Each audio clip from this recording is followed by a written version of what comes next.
de México con la serie El rapto y la iglesia. Y esta es nuestra tercera conferencia.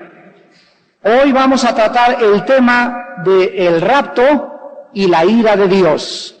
Vamos a demostrar con la Biblia en esta noche de que, pongan atención, el día en que seamos arrebatados, el mismo día caerá sobre el mundo la ira de Dios.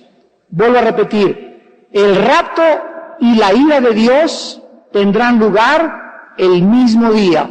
Será el mismo acontecimiento y en cuanto la iglesia sea sacada de la tierra, el mismo día exactamente, tal vez minutos u segundos, caerá o comenzará a caer sobre este mundo la ira de Dios.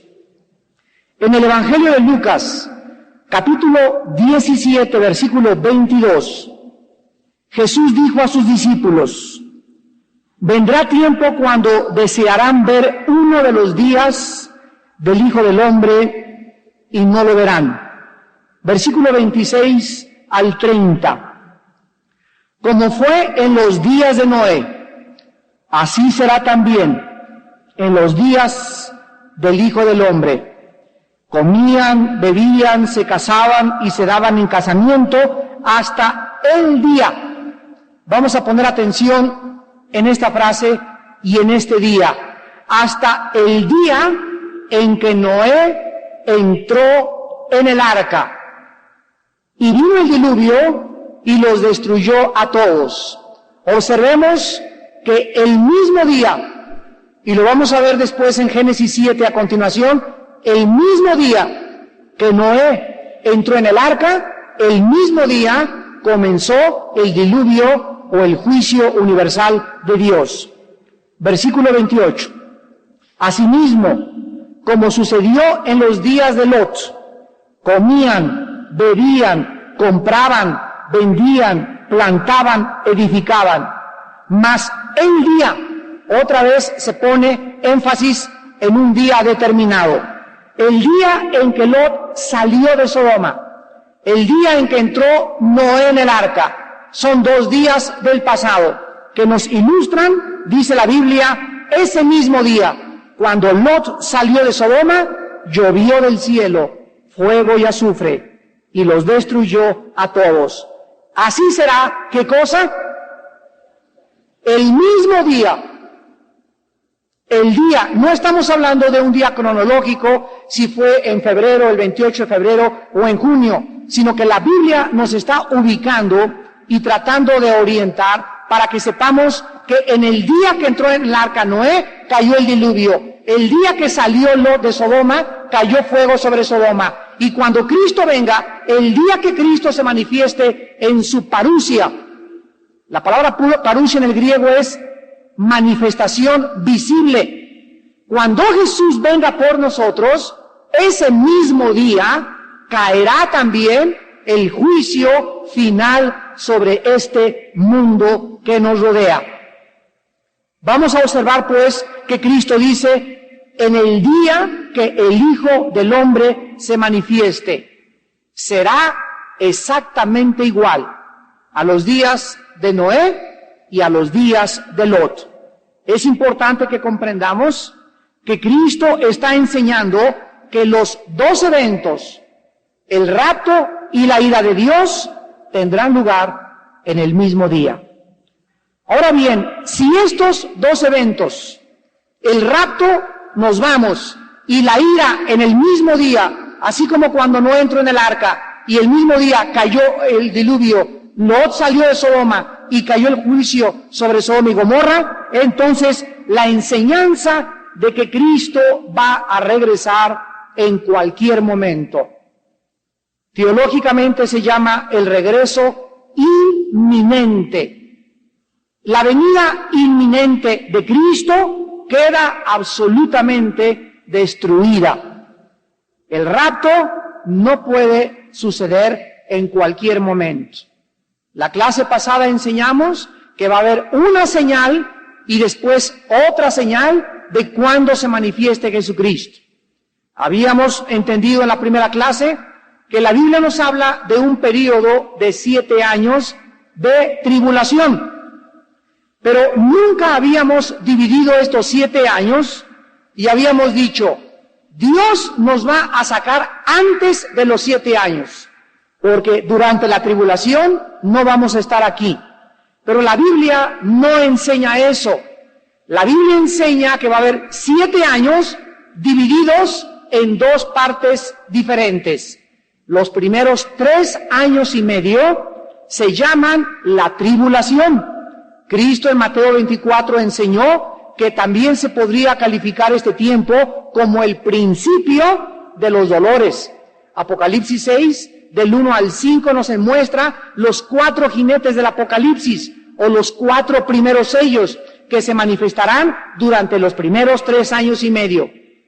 A los 3 años y medio, el anticristo va a violar el pacto que confirmó, de acuerdo a Daniel 9:27, con el pueblo judío y con los árabes, y a partir de ese momento, él va a entrar al templo, segunda de Tesalonicenses 2, del 2 al 10, y va a violar lo que había hecho con los judíos.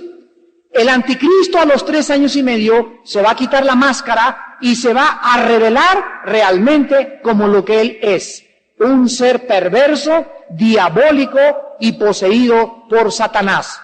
El anticristo va a comenzar a los 3 años y medio, lo que se llama la gran tribulación.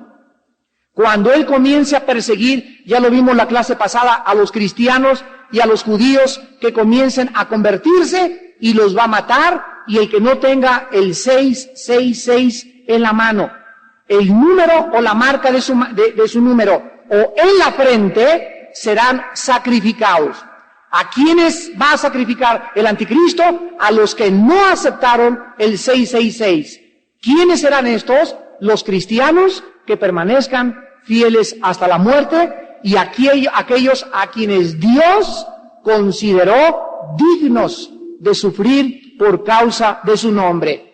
Los primeros 3 siglos de la época cristiana fueron perseguidos, masacrados, quemados vivos, echados a los leones, y Dios no los salvó. Dios permitió que los cristianos fueran perseguidos durante 350 años aproximadamente. Sin embargo, a Daniel lo salvó del foso de los leones. A Esteban, en el libro de los Hechos, lo apedrearon y Dios no lo salvó. Y cuando Esteban estaba muriendo, vio el cielo abierto y a Jesús sentado a la diestra del trono de su Padre. Entonces, Dios es soberano.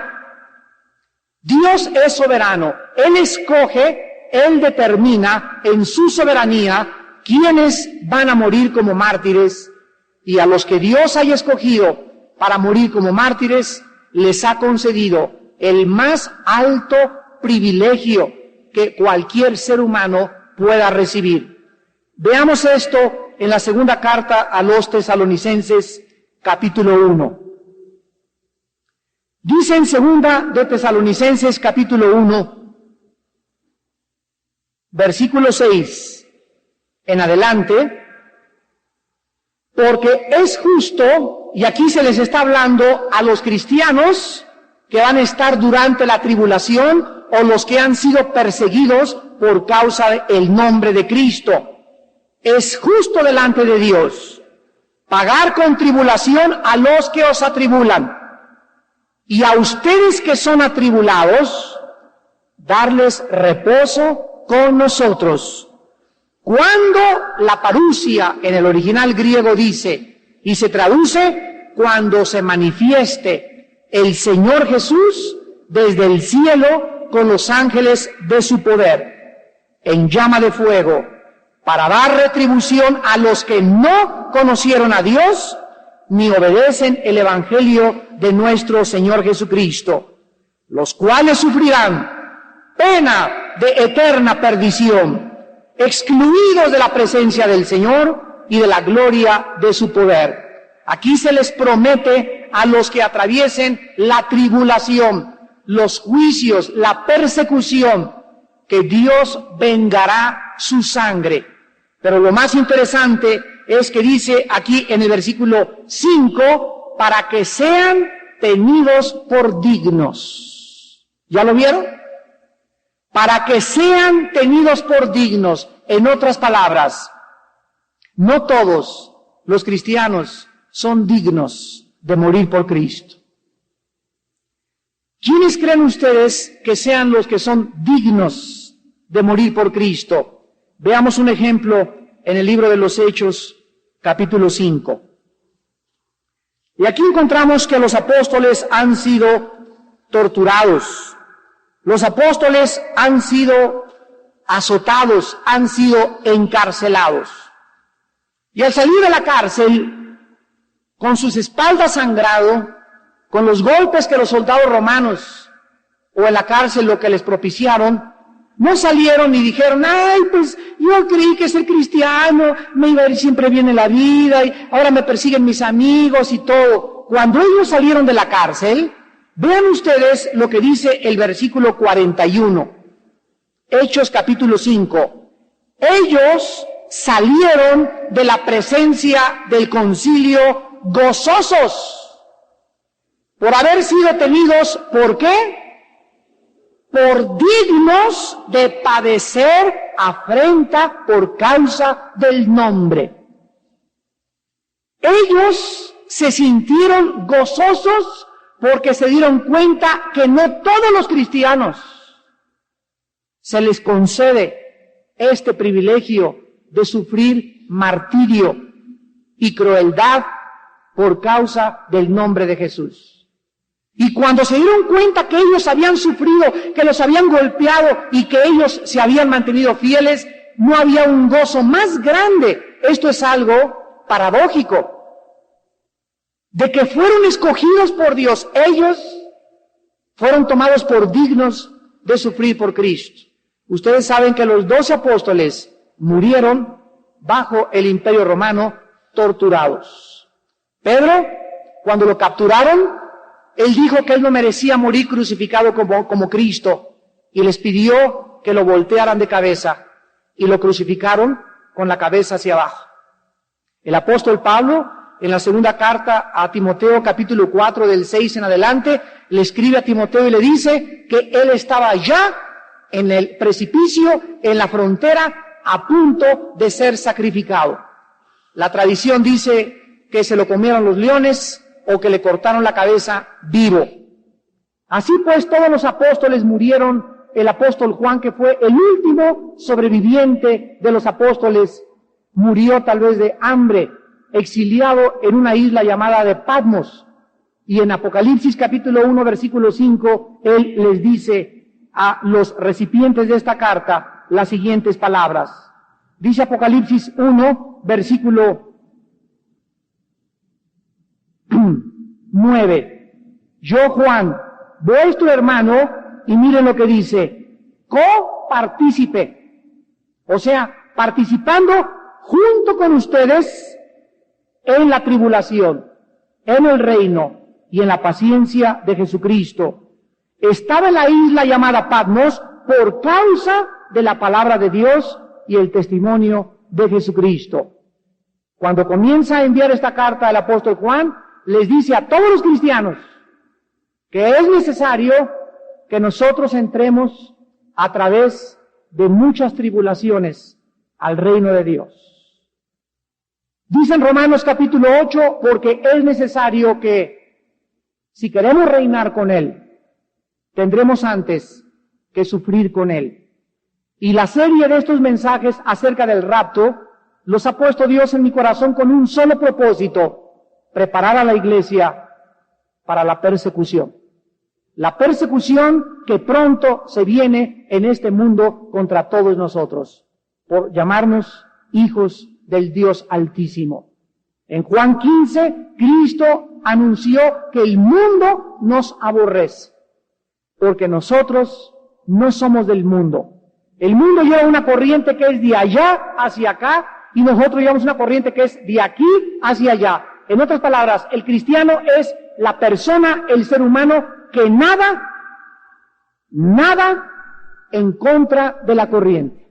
Vamos en contra de la inmoralidad, vamos en contra de cómo se viste aquí la gente, vamos en contra de cómo piensa la gente, vamos en contra de las costumbres, del paganismo, de las diversiones, de toda la forma como el mundo opera. Nosotros vamos en sentido contrario. Por esta razón, porque en tu escuela eres diferente, porque en tu trabajo eres diferente, porque en tu colonia te portas diferente, por esta razón la gente te persigue y nos persiguen, porque el mundo ama lo suyo y el mundo no le gusta ver a nadie que sea diferente. Si tú no fumas, se van a burlar de ti. Si no te emborrachas, te van a perseguir. Si no besas a tu novia ni te acuestas con ella, eres un religioso, un monje, y otros inclusive nos van a llamar fanáticos. Pero sin embargo, la palabra fanático es importante que la conozcan para que sepan cómo defenderse. La palabra fanático significa alguien que sigue algo sin saber lo que está siguiendo. Cuando vas al Estadio Azteca y le gritas a la América, América, América, ra, ra, ra, y sales sin voz, desgañitado, eres un fanático. Los fanáticos del América o los fanáticos del Cruz Azul. Cuando tienes alguna cosa en la que te desbordas, tratando de apoyar, aunque no sabes quién va a ganar, eso se llama fanatismo. Los que siguen la secta son fanáticos porque no saben, pero el cristiano, dice el apóstol Pablo, yo sé en quién he creído. Entonces creo que somos los únicos que no somos fanáticos en la extensión de la palabra, porque sabemos perfectamente bien a quién estamos siguiendo y sabemos que vale la pena morir por él. Antes de pasar a Génesis capítulo 7, vayamos a Génesis 7, quiero comentarles algo para acabar esta parte. ¿Quiénes son los dignos de morir por Cristo? Los cristianos dignos de morir por Cristo son aquellos que antes de morir vivieron para Él. Si tú ahorita te avergüenzas de Cristo, si tú ahorita tienes miedo de que te descubran que traes una Biblia en el camión, cuando enfrente de ti está el playboy con otro borracho ahí, a él no le da vergüenza exhibir las mujeres encueradas ahí en el camión. En el avión vamos a 3,000 metros de altura y ahí están los playboys por todos lados y los cristianos así con su Biblia así, la ven con una lucecita del avión así, pero que nadie se dé cuenta. Imagínense si este tipo de personas están listas para morir por Cristo. Nunca lo estarán. Porque Jesús dijo, el que se avergonzare de mí, yo me avergonzaré de él también, y enfrente de los ángeles el día del juicio. En el capítulo 7 del Génesis, muchas personas pretribulacionistas, o sea que creen que antes de los 7 años nos vamos, cuando no han estudiado que son 3 años de tribulación, la gran tribulación, y nos vamos. Dios nos promete que escaparemos la ira de Dios.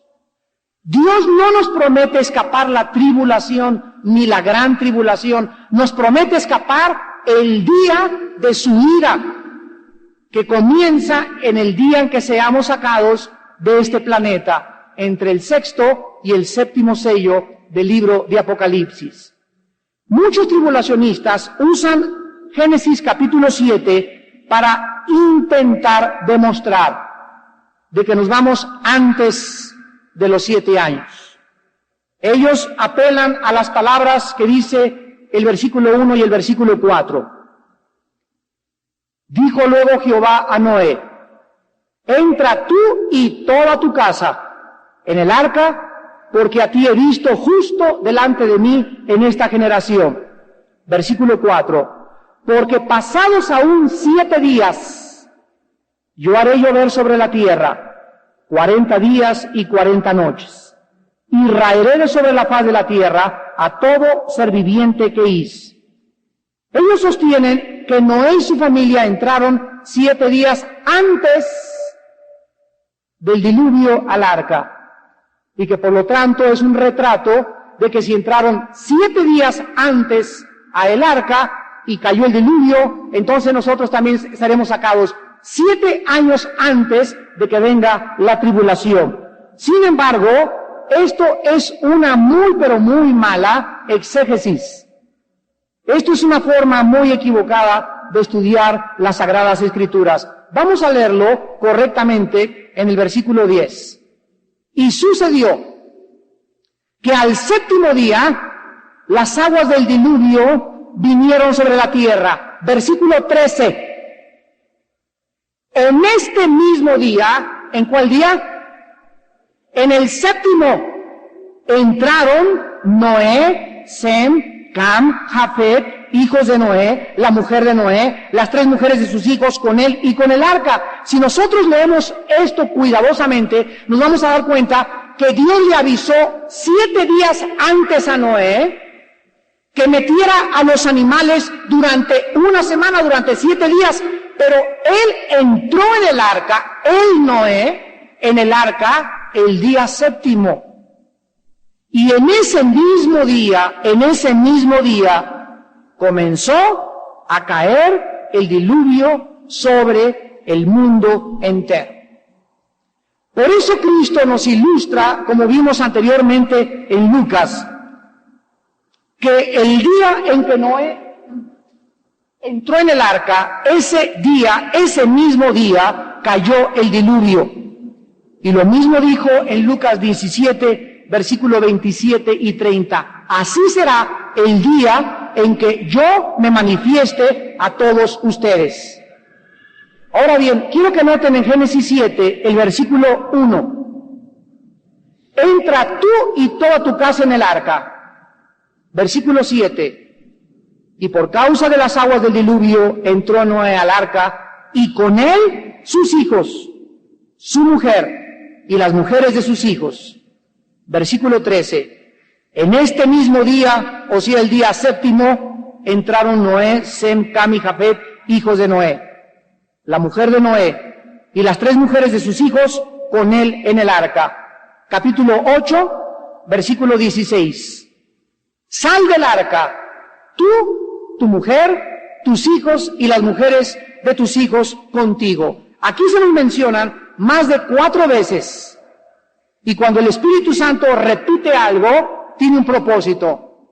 Dios tiene en su corazón la intención de salvar familias enteras.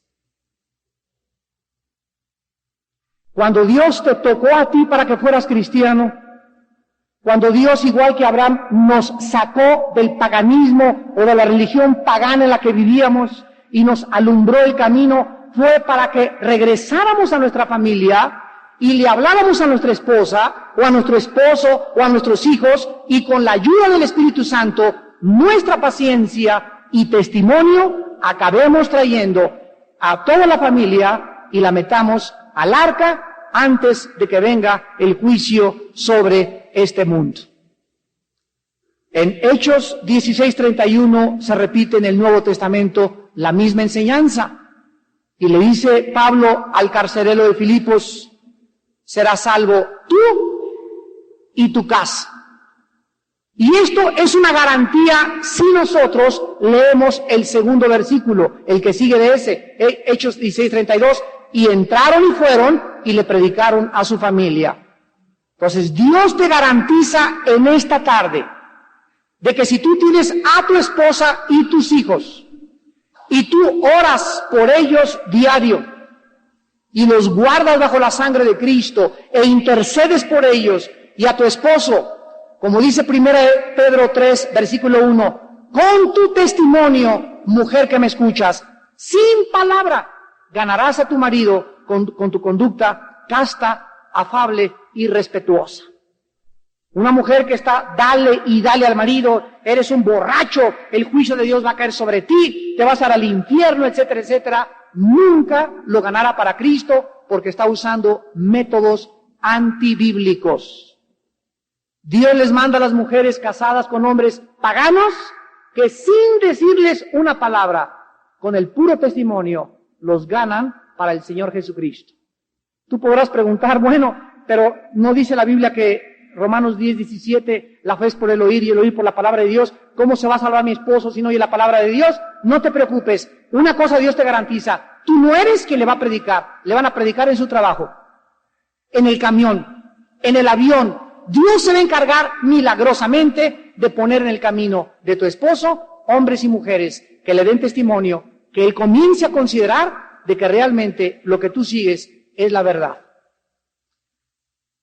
Vayamos a Mateo capítulo 20 en el Nuevo Testamento.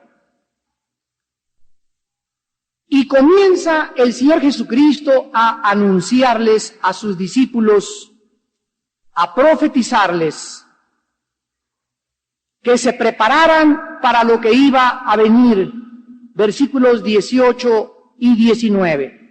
Mateo 20, 18 y 19. He aquí subimos a Jerusalén, es Cristo el que está hablando, y el Hijo del Hombre será entregado a los principales sacerdotes y a los escribas, y le condenarán a muerte, y le entregarán a los gentiles para que le escarnezcan, le azoten y le crucifiquen, mas al tercer día resucitará. Al día siguiente de que Cristo les anunció esto, Él entró a Jerusalén en una entrada triunfante. Todo el mundo en Jerusalén estaba gritando, Hosana, Hosana, el que viene en el nombre del Hijo de David. Alabado sea el Señor, que Él es el Hijo de David. Ese mismo día, Él y sus discípulos, después de la recepción tumultuosa que recibió, en Lucas 21, versículo 6, les dijo estas palabras. En cuanto a estas cosas que veis, días vendrán en que no quedará piedra sobre piedra que no sea destruida. Los discípulos inmediatamente le preguntaron en el versículo 7, Maestro, ¿cuándo? Es importante esta palabra, ¿cuándo será esto? Y en segundo lugar le preguntaron, ¿qué señal habrá cuando estas cosas estén por suceder?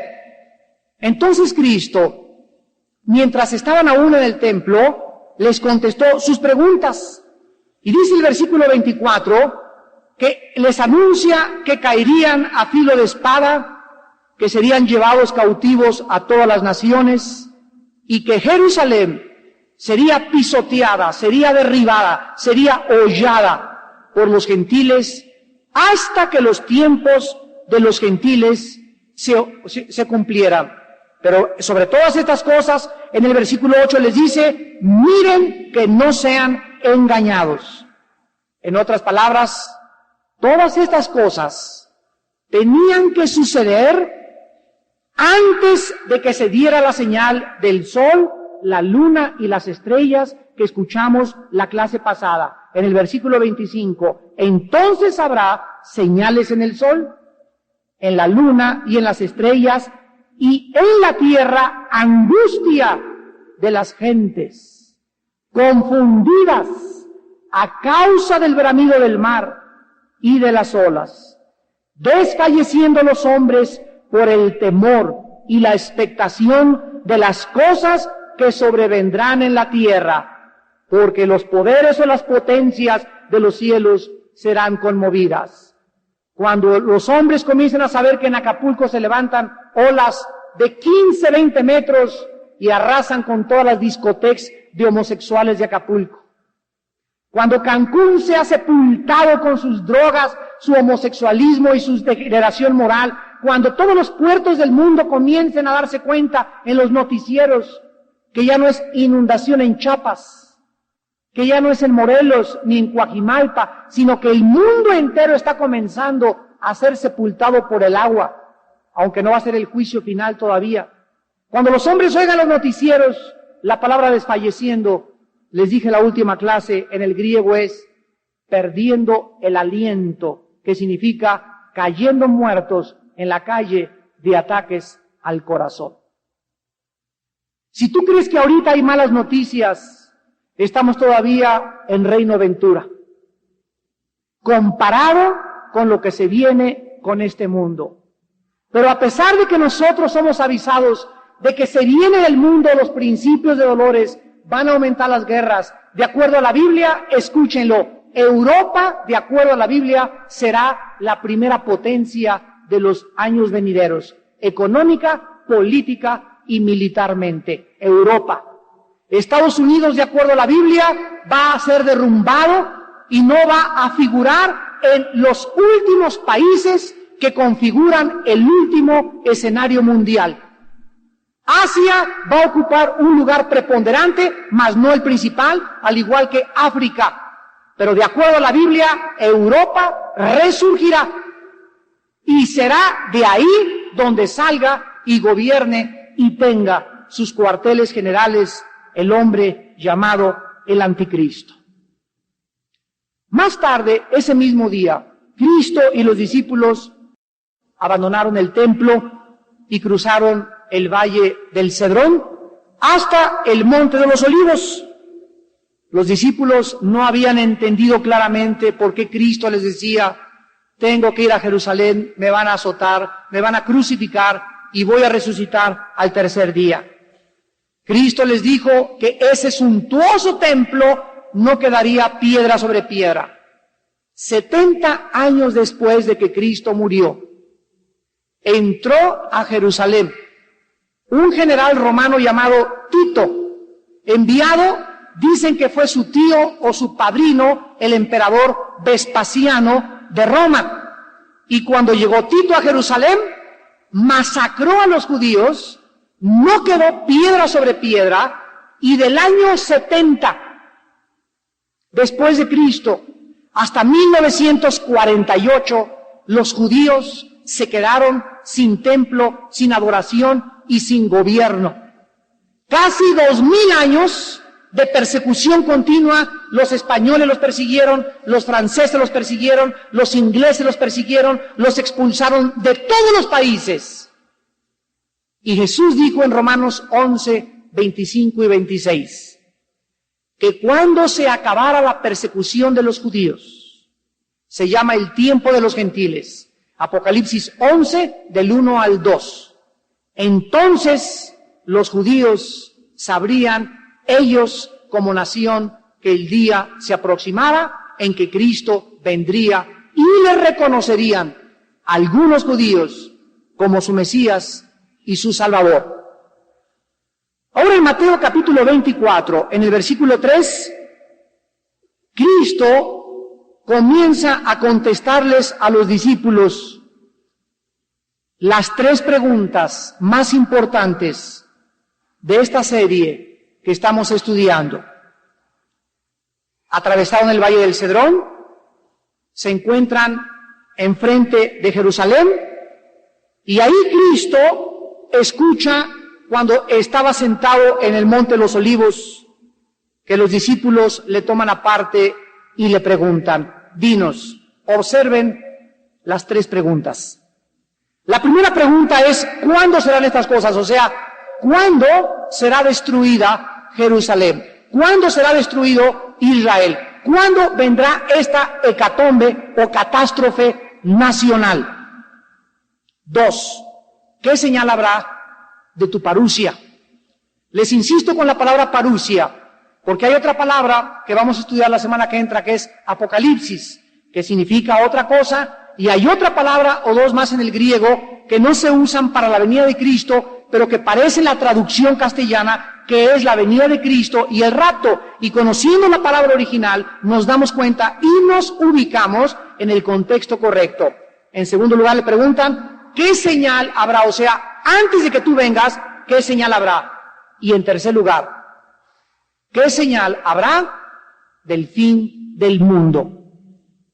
Cristo les había enseñado que su regreso a este mundo no tendría hora ni fecha, porque nadie sabe el día exacto ni la hora. Sabemos los tiempos alrededor de la venida de Cristo, cuando Él dijo: vean los cielos, cuando las nubes se juntan, sabemos que va a llover.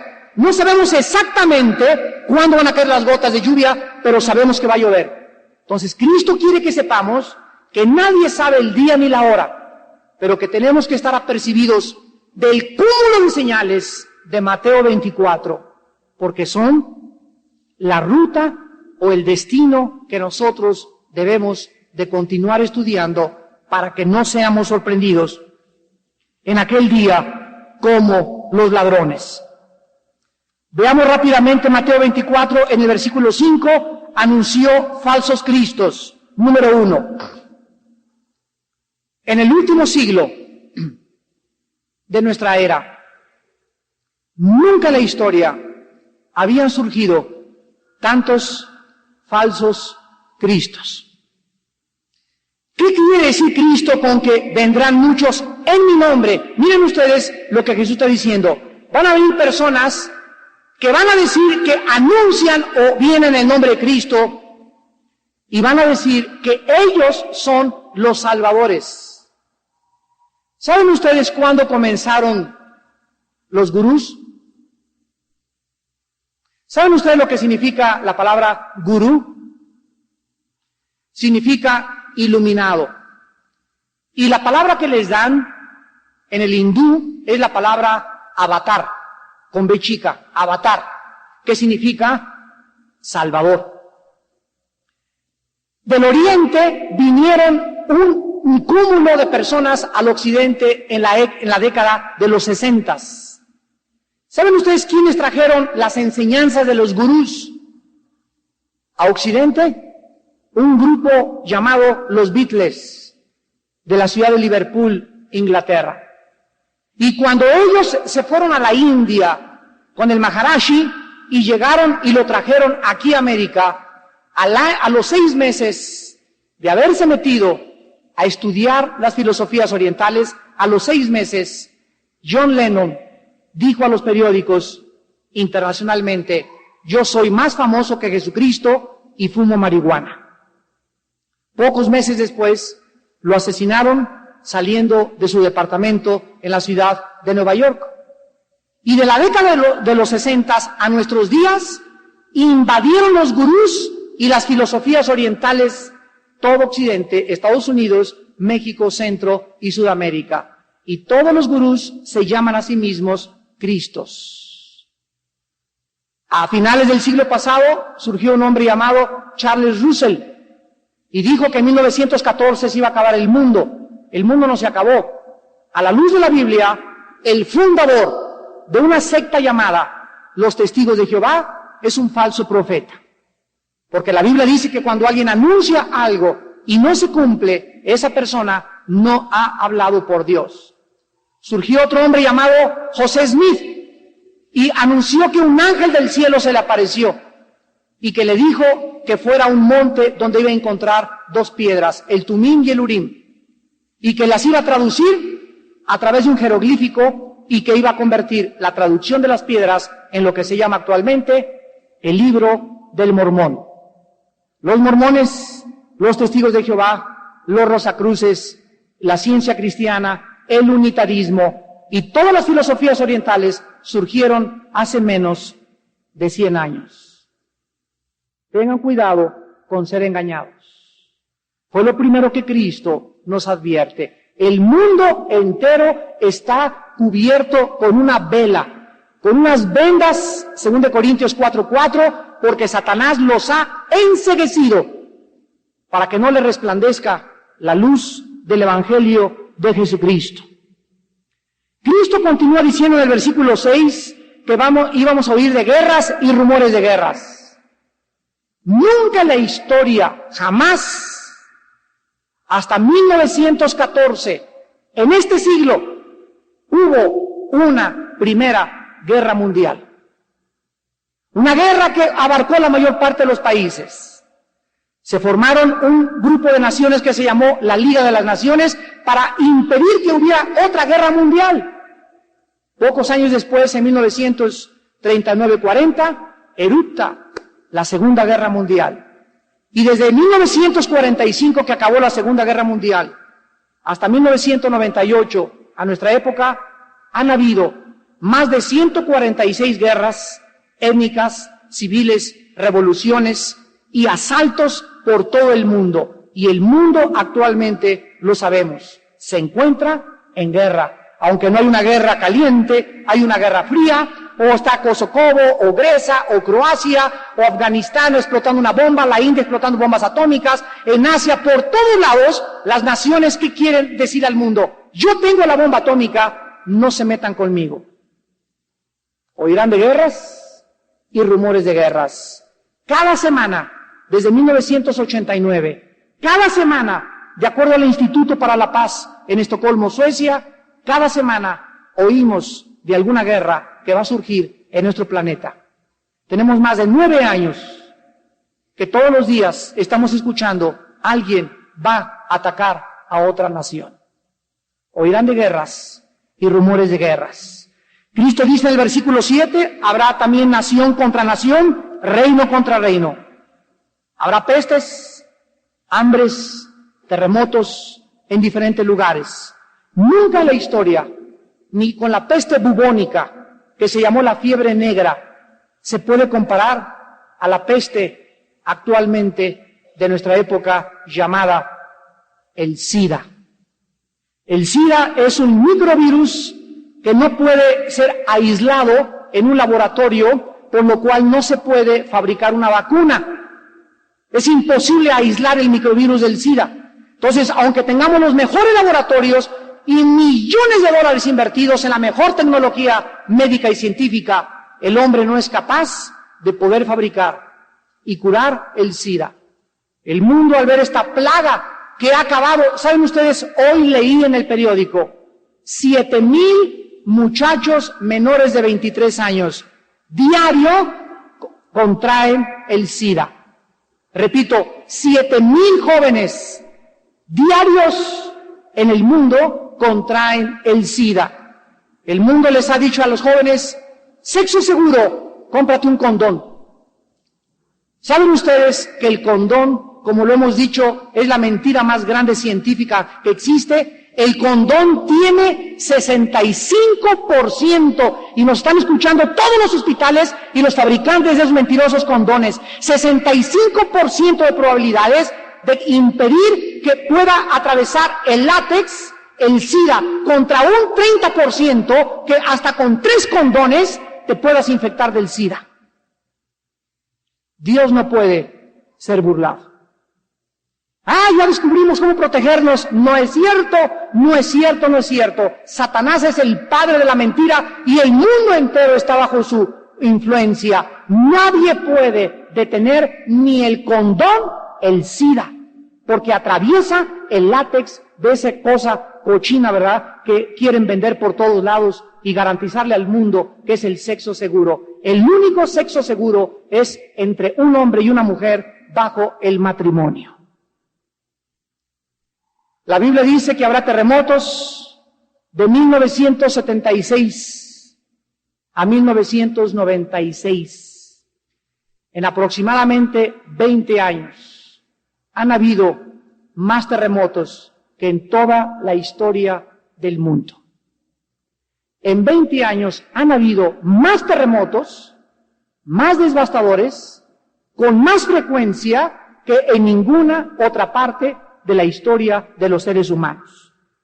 Versículo 8, y todo esto será el principio, nada más. Todo esto no es más que comparado para acabar en esta noche con una mujer embarazada. Los ejemplos bíblicos siempre usan o ilustran las cosas espirituales con ejemplos terrenales. Y Cristo ilustra y la Biblia ilustra la fase en la que el mundo va a entrar exactamente a los últimos días de una mujer que va a dar a luz. Este planeta Tierra es como una mujer embarazada. Su pancita es todo el mundo y está próxima a la Tierra a producir una nueva generación de seres humanos que viviremos en el milenio. Va a dar a luz a la nueva creación, a la nueva era, a la nueva época. Una mujer, antes de tener el bebé, tiene lo que se llama los dolores de parto. Y a una mujer le comienzan a doler, ¿verdad?, el cuello, y comienza a cerrarse el cuello y a tener cosas, a palpitaciones, por ejemplo, cada media hora. Después, cada 20 minutos, después cada 15 minutos, y cuando ya tienen un intervalo como de 2 o 3 minutos, córrele al hospital. Jesús dijo que los dolores en el mundo iban a ser así, el principio, hasta los dolores de parto, que es la ira de Dios. La próxima clase vamos a continuar estudiando Mateo 24, pero estamos seguros en esta noche que estamos comenzando, escucha bien, a entrar al principio de los dolores. SIDA, guerras, cambios climatológicos como nunca en la historia han existido. El clima ha cambiado, llueve cuando no debe llover, ahorita seguimos con la época de lluvias, aunque ya no es época de lluvias, sale el sol donde no debe salir, el Ártico y la Antártida se están deshaciendo, el hielo, el hoyo de ozono sobre el Polo Sur tiene más de 100 kilómetros de ancho, los pastores en la Patagonia, cerca de Chile, en el Polo Sur, se están quedando ciegos junto con las ovejas de que el sol está entrando directamente contra la tierra, los mares contaminados, el agua contaminada, la comida contaminada, smog por todos lados. Ya el mundo es un desastre, los líderes de las naciones, uno borracho, el otro inmoral, el otro por allá es un gurú, el otro, el de Perú, consulta a los brujos, y así todos los gobernantes del mundo se encuentran confundidos, perdidos, no hay luz, cuando nosotros en esta noche tenemos la luz. Y nunca como nosotros, ahora en esta época, amados hermanos, santos de Dios, nunca tendremos las oportunidades que Dios nos va a brindar en esta época de levantar este santo libro. Tenemos la palabra profética más segura que cualquier revelación extrabíblica, y más segura que cualquier aparición, y más segura que cualquier otra cosa. La Biblia es más segura que cualquier otra cosa. El que siga la Biblia en estos tiempos no perderá el camino.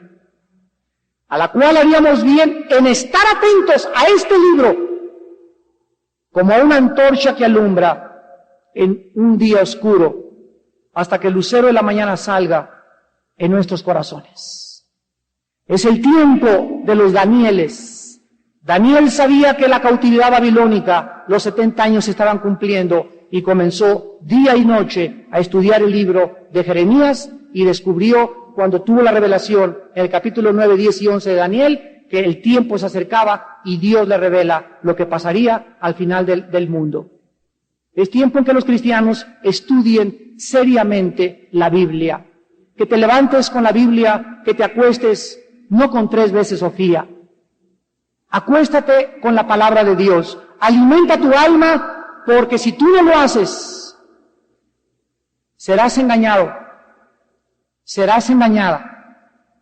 No tendrás fuerzas para tantas tentaciones.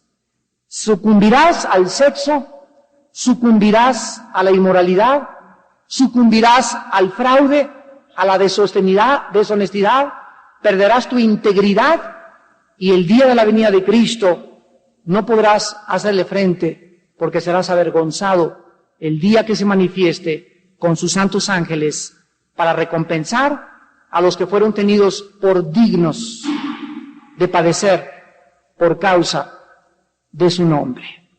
Oremos.